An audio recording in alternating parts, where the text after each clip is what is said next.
Morning students, నేను మీ Ganesh sir. మనకి బహుపదులు అనేది 10th క్లాస్ వరకు ఉంటుంది. ఈ 10th క్లాస్లో ఉన్నటువంటి పాలినామియల్స్ అనేవి ఏపీ, తెలంగాణ, టెట్, డిఎస్సిలో క్వశ్చన్స్ అనేది ఇవ్వడం జరుగుతుంది. అదేవిధంగా స్కూల్ అసిస్టెంట్కి అవ్వచ్చు, ఎస్జిటికి అవ్వచ్చు, ఎస్జిటికి, స్కూల్ అసిస్టెంట్కి, అదేవిధంగా ఏపీ, తెలంగాణలో సబ్ ఇన్స్పెక్టర్ ఆఫ్ పోలీస్ ఎస్ఐకి, కానిస్టేబుల్కి, ఆర్ఆర్బి, గ్రూప్ డి, ఇలా బ్యాంక్ ఎగ్జామ్స్ తదితర ఎగ్జామ్స్ అన్నిటికీ కూడా ఈ పాలినామియల్స్ సంబంధించి ఎస్ఎస్సి, సిజిఎల్ వీటన్నిటికీ కూడా ఫర్ ఆల్ కాంపిటేటివ్ ఎగ్జామ్స్కి కూడా పాలినామియల్స్ నుంచి క్వశ్చన్స్ అనేది రావడం జరుగుతుంది. ఈ క్వశ్చన్స్ ఏ విధంగా ఉంటున్నాయి, ఏ విధంగా మనము ఎక్స్ప్లెనేషన్ ఇస్తున్నామో మీ ఫ్రెండ్స్ అందరికి కూడా తెలియజేయండి. వాళ్ళందరినీ కూడా మన యొక్క యూట్యూబ్ ఛానల్లో సబ్స్క్రైబ్ చేసుకునే విధంగా ప్రోత్సహించండి. ఇక్కడ మనకి ఈ 21st క్వశ్చన్ చూసినట్టయితే టోటల్గా బహుపదులకు సంబంధించి మనము టోటల్గా 100 క్వశ్చన్స్ అనేది ఇక్కడ ఎక్స్ప్లెనేషన్ ఇవ్వడం జరుగుతుంది. ఇది పార్ట్ 3 సంబంధించి 21 నుంచి 30 వరకు క్వశ్చన్స్ ఉంటాయి. స్కిప్ చేయకుండా చివరి వరకు చూడండి. ప్రతి క్వశ్చన్ కూడా వాల్యుబుల్ క్వశ్చనే. ఇక్కడ మనము 21st క్వశ్చన్ చూద్దాం. ఇప్పుడు 21st క్వశ్చన్ ఏమి ఇచ్చాడు, ఇక్కడ ఒక వర్గ సమీకరణం ఇచ్చాడు. ఆ వర్గ సమీకరణానికి <0 యొక్క సాధన అన్నాడు. సాధన అంటే ఏం లేదు, ఇక్కడ ఈ వర్గ సమీకరణానికి 2 ఉంటాయి మూలాలు. ఇక్కడ వర్గ సమీకరణం x² - 6x + 5 = 0. ఇది వర్గ సమీకరణం. ఈ వర్గ సమీకరణానికి మనం మూలాలు కనుక్కుందాం. కనుక్కొని దీని యొక్క సాధనని ఈజీగా అప్పుడు చెప్పవచ్చు అన్నమాట. ఇప్పుడు ఉదాహరణకి ax² + bx + c = 0. ఇది ఒక వర్గ సమీకరణం. ఈ వర్గ సమీకరణానికి ఆల్ఫా, బీటా మూలాలు అనుకున్నట్టయితే ax² + bx + c << 0. మరి దీని యొక్క సాధన ఏ విధంగా ఉంటుందంటే, ఈ సాధన అనేది ఆల్ఫా బీటాల మధ్య ఉంటుందన్నమాట. ఆల్ఫా బీటాల మధ్య ఉంటుంది. ఇది దీని యొక్క సాధన. మరి అదేవిధంగా దీని యొక్క మూలాలు కనుక్కుందాం. ఇప్పుడు x² కోఎఫిషియంట్ 1, ఇది 5. ఈ 2 మల్టిప్లికేషన్ చేస్తే 5. మరి కలిపితే -6 రావాలి, మల్టిప్లికేషన్ చేస్తే 5 రావాలి. అటువంటివి ఏ విధంగా తీసుకోవాలి, -5 × -1. ఈ 2 మల్టిప్లికేషన్ చేస్తే 5 వచ్చింది. మరి -5 + -1 కలిపితే మనకి -6 వచ్చింది. అంటే ఇక్కడ ఏ విధంగా తీసుకోవాలి, x² - 5x - 1x + 5 = 0. ఇక్కడ ఈ రెండిట్లో xని కామన్ తీసినట్టయితే x - 5. మరి ఈ రెండిట్లో -1 కామన్ తీసినట్టయితే ఇక్కడ x, ఇక్కడ మైనస్ కామన్ తీస్తే ఇక్కడ 2 ప్లస్లో 2 మైనస్లు ఉంటాయి, -5 = 0. ఇక్కడ x - 5, ఇక్కడ x - 5. x - 5ని కామన్ తీస్తే మనకి x - 1 ఉంటుంది, = 0. అంటే ఈ వర్గ సమీకరణం యొక్క మూలాలు ఇక్కడ 5 వచ్చింది, ఇక్కడ 1 వచ్చింది. అంటే 5, 1 అంటే 1కి 5కి మధ్యలో ఉంటాయి అన్నమాట. ఈ సమీకరణం యొక్క సాధన అనేది 1కి 5కి మధ్యలో ఉంటుంది. అంటే ఇక్కడ 1 ఉందనుకోండి, 0 ఇది 0 అనుకుందాం, ఇది 1 అనుకుందాం, ఇది 2 అనుకుందాం, ఇది 3 అనుకుందాం, ఇది 4 అనుకుందాం, ఇది 5 అనుకుందాం. అంటే 5 కాదు, 1 కాదు, 1కి ఈ 5కి మధ్యలో ఉన్న విలువలన్నీ కూడా దీని యొక్క సాధన అవుతుంది. అటువంటి విలువలు ఎక్కడున్నాయి మనకి, ఇక్కడ ఉంది చూడండి. ఈ x వాల్యూ 1 కాదు, ఈ x వాల్యూ 5 కాదు, 1కి 5కి మధ్యలో ఉన్నవి. అందుకే x says that 1 < x < y అని అన్నాడు. అంటే second option is right answer అవుతుంది. నెక్స్ట్ క్వశ్చన్, y = x², ఇది ఒక పరావలయం. y = 3x + 4, ఇది ఒక రేఖాఖండము. పటముల ఖండన బిందువు, ఈ రేఖాపటము యొక్క ఖండన బిందువు ఈ క్రింది సమీకరణం యొక్క మూలములకు సమానము అని అన్నాడు. అంటే y = x² వచ్చింది, ఇది ఒక పరావలయం. y equal to 3x plus 4. ఈ రెండు ఈక్వల్ చేసినట్టయితే ఒక మనకి వర్గ సమీకరణం వస్తుంది. X square equal to 3x plus 4. అప్పుడు ఏమవుతుంది? ఎక్స్ స్క్వేర్ మైనస్ 3x, ఈ ప్లస్ 4 ఇటేపు వస్తే -4, దట్ ఈక్వల్ టు 0. ఇది ఒక వర్గ సమీకరణం. ఈ వర్గ సమీకరణం యొక్క మూలాల్లో ఎక్స్ కోఆర్డినేట్ అనేది ఖండన బిందువు యొక్క ఎక్స్ కోఆర్డినేట్ అవుతుందన్నమాట. అంటే ఇది వర్గ సమీకరణం ఎక్కడుంది మనకి? Second option is right answer. ఆ ఖండన బిందువు యొక్క మూలాలు, ఖండన బిందువు ఉంటుంది కదా, ఈ రెండు ఖండించుకునే బిందువు ఉంటుంది కదా, ఆ బిందువు యొక్క ఎక్స్ నిరూపకాలే ఈ వర్గ సమీకరణం యొక్క మూలాలు అవుతాయి. Okay, next question. X equal to my square. X equal to my square అనేది ఈ ఒకటో పాదంలోను Q4లోనే ఉంటుంది అన్నమాట. మరి ఇది ఎక్స్ అక్షం శీర్షం అని అన్నాడు. ఎక్స్ అక్షం పైన ఏదైనా ఒక క్రమయుగ్మం ఉంది అంటే y నిరూపకం 0 అనమాట. ఇప్పుడు ఇందులో y వాల్యూ 0 వేసాం అనుకోండి, X equal to m into 0 square. అంటే ఎక్స్ ఈక్వల్ టు ఏమొచ్చింది? 0 వచ్చింది. అంటే y ఈక్వల్ టు 0 తీసుకుంటే ఎక్స్ ఈక్వల్ టు 0 వచ్చింది. అంటే 0 0 ఎక్స్ అక్షం పైన శీర్షం ఇది అవుతుందన్నమాట. 0 0 ఈ పరావలయానికి. కాబట్టి మన ఆన్సర్ అనేది థర్డ్ ఆప్షన్ ఇది రైట్ ఆన్సర్ అవుతుంది. నెక్స్ట్ క్వశ్చన్ చూడండి. x³ minus 3x square plus 4x plus mను x మైనస్ 2 చే నిశ్శేషంగా భాగిస్తే, అంటే x మైనస్ 2 అనేది దీనికి ఒక కారణాంకం అనమాట. నిశ్శేషంగా భాగిస్తుంది అంటే దీనికి ఇది కారణాంకం. ఈ సమాసానికి ఈ సమాసం అనేది ఒక కారణాంకం. అప్పుడు ఏం చేయాలి? ఈ సమాసాన్ని f(x) అనుకుందాం. x³ minus 3x square plus 4x plus m అనుకుందాం. ఇప్పుడు ఇది కారణాంకం కాబట్టి ఆ కారణాంకాన్ని ఒక 0 అనుకుందాం. 0 అనుకుంటే x ఈక్వల్ ఏమొచ్చింది? 2 వచ్చింది. అంటే ఈ x ఈక్వల్ 2 వేసాం అనుకోండి ఇందులో, అప్పుడు f(2) అనేది 0 అవ్వాలి. f(2) అంటే ఇక్కడ x ప్లేస్లో 2 వేయాలన్నమాట. 2³ minus 3 into 2 square plus 4 into 2 plus m equal to 0. అంటే ఈ f(2) అంటే ఈ సమాసంలో x ప్లేస్లో 2 వేయాలి. 2 వేస్తే ఈ సమాసం విలువ ఏమవుతుంది? 0 అవుతుంది. ఎందుకు అవుతుందంటే x మైనస్ 2 అనేది ఒక కారణాంకం కాబట్టి. ఇప్పుడు మనం ఏం చేయాలంటే 2³ అంటే 8 మైనస్ 3 ఇంటూ 2 హోల్ స్క్వేర్ అంటే 4, 3 4 జా 12 plus 4 2 8 plus m equal to 0. ఇప్పుడు ఈ రెండు కలిపితే 16, 16లో నుంచి 12 పోతే 4 plus m that equal to 0. అప్పుడు m ఈక్వల్ ఏమవుతుంది? ఈ ప్లస్ 4 ఇటేపు వస్తే -4. m ఈక్వల్ ఎంత వచ్చింది? -4 వచ్చింది ఆన్సర్. -4 ఎక్కడుంది? సెకండ్ ఆప్షన్ ఇది రైట్ ఆన్సర్. Next question. ఇక్కడ చూడండి, x² plus x minus 5 equal to x plus 3 into x minus 2 plus k అయినా k విలువ ఎంత అని అన్నాడు.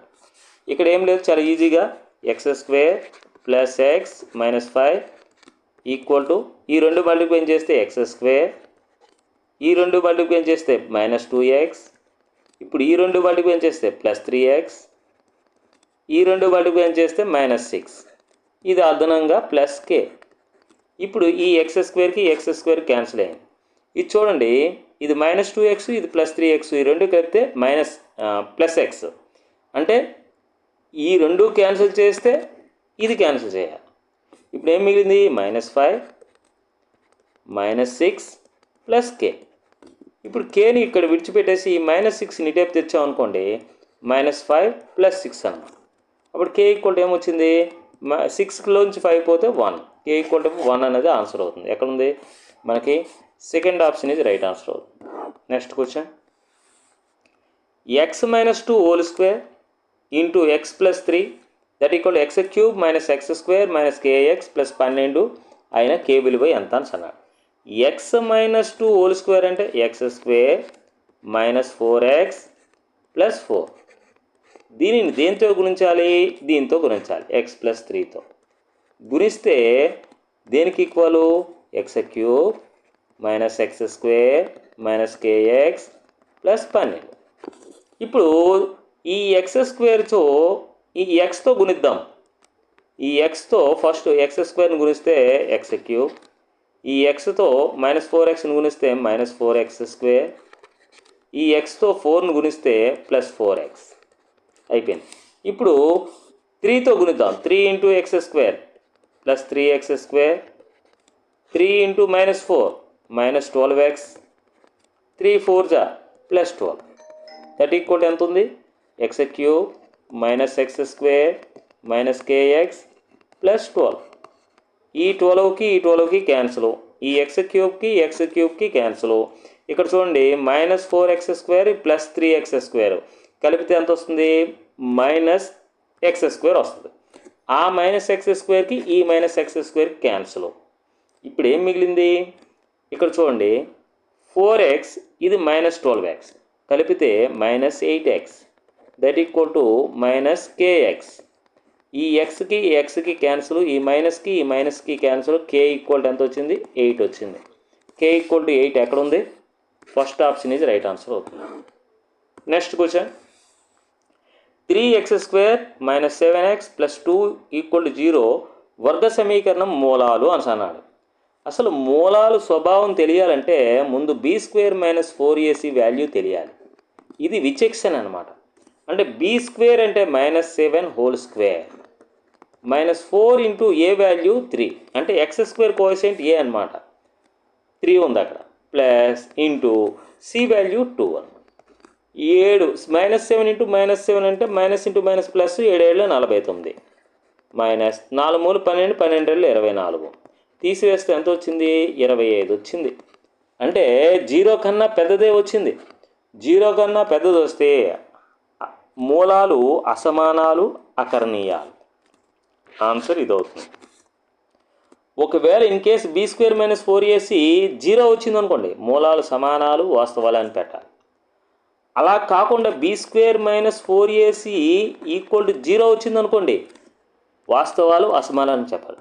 అదే B square minus 4ac is less than 0 వచ్చింది అనుకోండి, అంటే లెస్ దాన్ 0 అంటే 0 కన్నా తక్కువ వచ్చింది అనుకోండి, సంకీర్ణ సంఖ్యలు అని చెప్పాలి.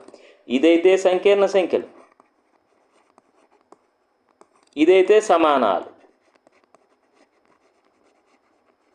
ఇదైతే అసమానాలు. గ్రేటర్ దాన్ 0 వచ్చింది కాబట్టి, 0 కన్నా పెద్దది వచ్చింది కాబట్టి అసమానాలు అకరణీయాలు. నెక్స్ట్ క్వశ్చన్ 28వ క్వశ్చన్ చూడండి, X square minus 3x plus 2 equal to 0, X square minus 2x plus p equal to 0లకు ఒక ఉమ్మడి మూలం ఉంటే p విలువ ఎంత అని అన్నాడు. అసలు యాక్చువల్గా దీనికి మూలాలు కనుక్కుందాం. దీనికి మూలాలు ఎలా వస్తాయి? X square minus 3x plus 2 equal to 0. ఇది గుణిస్తే 1 2 కావాలి, మల్టిప్లై చేస్తే 2 కావాలి, కలిపితే మనకేం కావాలంటే మైనస్ 3 కావాలి. అటువంటివి రెండు ఎంచుకోవాలి. చూడండి 2 1 జా 2, ఓకే, గుణిస్తే 2 వస్తుంది, కానీ కలిపితే మైనస్ 3 రావడం లేదు కాబట్టి దీనికి మైనస్ పెట్టండి, దీనికి మైనస్ పెట్టండి. అప్పుడు మైనస్ 2 ప్లస్ మైనస్ 1 కలిపితే మైనస్ 3 వచ్చింది. ఇప్పుడు X square minus 2x minus X plus 2 equal to 0. X common తీస్తే ఎక్స్ మైనస్ 2, ఇక్కడ మైనస్ 1 కామన్ తీస్తే X minus 2 that equal to 0. X minus 2 into X minus 1 that equal to 0. అంటే దీని యొక్క మూలాలు ఏమేమి వచ్చాయి? దీనికి మూలాలు ఎక్స్ ఈక్వల్ టు 2 లేదా ఎక్స్ ఈక్వల్ టు 1 రావడం జరిగింది. అంటే దీని యొక్క మూలాల్లో ఒక ఉమ్మడి మూలం దీనికి కూడా చెందుతున్నారు. అంటే ఇన్ కేసు ఆ ఉమ్మడి మూలం 2 అనుకోండి, 2 దీనికి కూడా ఉమ్మడి మూలం అనుకున్నట్టయితే దీంట్లో వేసామనుకోండి ఖచ్చితంగా 0 అవ్వాలన్నమాట. అంటే ఇప్పుడు ఈ మూలము 2 అనేది ఇందులో వేసామనుకోండి, 2 square minus 2 into 2 plus p ఇలా వేసినట్టయితే ఖచ్చితంగా 0 కావాలన్నమాట. ఇన్ కేస్ ఇది వేసినా కూడా 0 కావాలి, ఏదో ఒకటి ఉమ్మడి మూలం ఉంటుంది నాకు. ఇప్పుడు 2 4 -4 ప్లస్ పి ఈక్వల్ టు 0. ఈ 4 క్యాన్సిల్ అయితే పి ఈక్వల్ టు ఎంత వచ్చింది? 0 వచ్చింది. అంటే ఈ మూలం ఉమ్మడి మూలం అనుకుంటే పి వాల్యూ 0 వచ్చింది. ఇప్పుడు ఈ మూలాన్ని కూడా ఉమ్మడి మూలం అనుకున్నాం అనుకో, అప్పుడు ఏం చేయాలి? ఇందులో 1 వేయాలి. 1 square -2 × 1 plus P equal to 0. 1 square అంటే 1 మైనస్ 2 1 జా 2 ప్లస్ పి ఈక్వల్ టు 0. 1లోంచి 2 పోతే ఎంత? -1. -1 plus P equal to 0. P equal to ఏమవుతుంది? 0. ఈ -1 ఇటేపు వస్తే +1 దట్ ఈక్వల్ టు 1. అంటే పి ఈక్వల్ టు 1 వచ్చింది. ఇక్కడ పి ఈక్వల్ టు 0 వచ్చింది. అంటే 0 1 అనేది మన ఆన్సర్ అవుతుంది. ఈ విధంగా మనం చేసుకోవాలి. నెక్స్ట్ క్వశ్చన్ చూడండి. ఇక్కడ x² - x - 2 <0 యొక్క సాధన. ఇప్పుడు మీకు ఇంతకుముందు ఫార్ములా చెప్పడం జరిగింది. ax² + bx + c = 0 యొక్క మూలాలు ఆల్ఫా బీటాలు అయితే ax² + bx + c < 0 యొక్క మూలాలు ఆల్ఫా బీటాల మధ్య ఉంటుంది.